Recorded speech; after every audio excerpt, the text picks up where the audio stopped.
Here we have a video titled Unit Rates, Ratios of Fractions.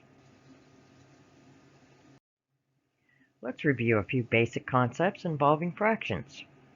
When dividing by a fraction, you're going to multiply the numerator by the reciprocal of the denominator.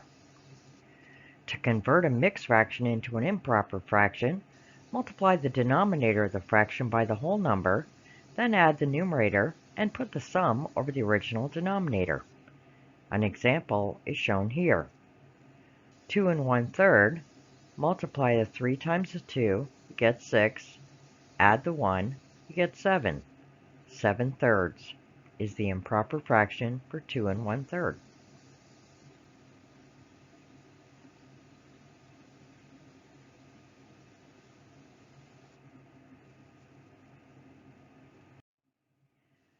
Multiply fractions by multiplying the numerators and then multiplying the denominators.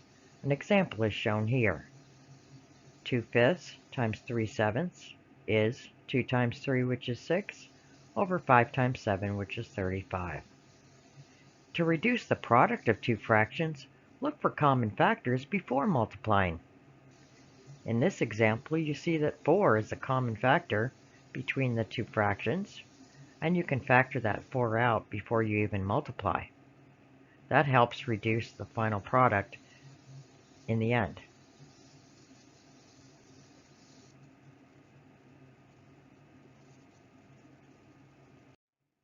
Okay, well, we're ready to do some problem solving.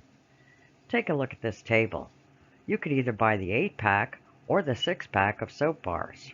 Which is a better buy per bar, per price of each bar, that is. So we take the price of each and we're going to divide it by the number of soap bars you get. One is $1.32 per bar and one is $1.77 per bar. Well, clearly in this case the 8-pack is cheaper per price of each bar of soap. But let's look at it a different way. Got the same table, but this time we're going to try to figure out which is a better buy per ounce. What are you actually getting for your money? You notice in the 8-pack 2.4 ounce bars, and in the 6-pack you have 3.5 ounce bars. Is it really better to get more with less ounces or less with more ounces? Depends on the price. So let's find that unit price. You see that what we did was we multiplied the number of soap bars in each pack by the number of ounces per bar. And then we divided into the total cost for each pack. We found that the 6-pack is actually cheaper per ounce. It's 51 cents per ounce.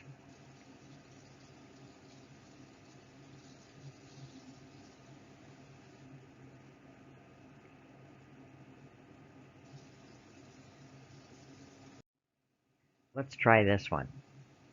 Carlson does interior painting for a living, and he can paint 31.5 square feet in 2 1/4 hours. What is his rate of painting per hour? The first thing you want to do is convert those mixed fractions to improper fractions. Then you're going to set up your ratio, the number of square feet that he can do in 2 1/4 hours. Then we're going to work out the problem, and we find that we have common factors. The 763 is divisible by 9, and so is 9. And then 2 is obviously divisible by 2, and 4 is divisible by 2.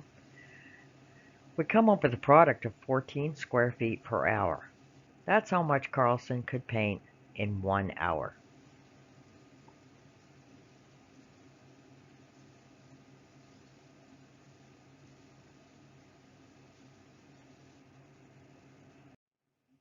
Okay, let's try this one. Marissa's making this bowl of punch for her dad's 45th birthday. She has a recipe. It's pretty complicated. 1 2/3 cups of grape juice and 5-6 cups of orange juice. That might be a little hard to measure. So if we find the unit rate of grape to orange juice, maybe we can make it a little easier to make this large bowl of punch. So we convert the mixed fraction 1 2/3 to an improper fraction, 5/3. We set up our ratio, and now we do the multiplication. Before we multiply, we immediately notice that there's a common factor of 5. So we factor that out, and we come up with a product of 6/3, which reduces to 3. What does that mean? That means there's 3 cups of grape juice for every 1 cup of orange juice. Now that's a whole lot easier to work with in terms of a recipe. Every time I put in 1 cup of orange juice, I put in 3 cups of grape juice.